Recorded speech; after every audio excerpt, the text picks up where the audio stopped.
Sometimes using Moho you might get keyframes in your timeline that you just can't delete.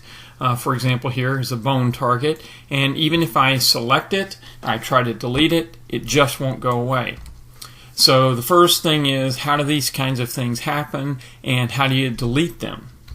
So these things happen not only for bone target, but quite a number of different things, and each one of them is a little bit different, but let me just show you an example here.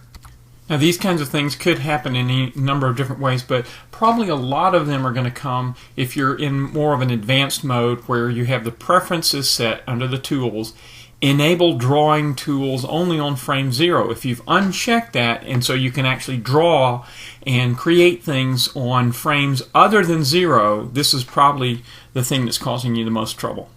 So let's look at an example. I'm here at frame 0, and now I'm just going to add a bone.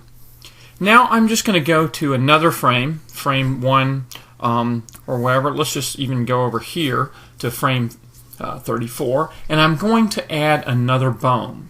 Now as I add that bone here, notice it puts a lot of keyframes on there. And now I'm just going to try to delete those keyframes. So I delete those keyframes. But when I do, you'll notice that there's one of them that doesn't delete properly. So really, in Moho, there's kind of a bug in there, and that's the artifact. So these things, it seems like, well, I can't even delete it. Now, notice it went away once that bone went away, but that's obviously not what you want to do because you may not even know which bone caused it. But let's go ahead and put that back. I'm going to delete those keyframes, and I think I can move that off, and I can't move it off past frame 1.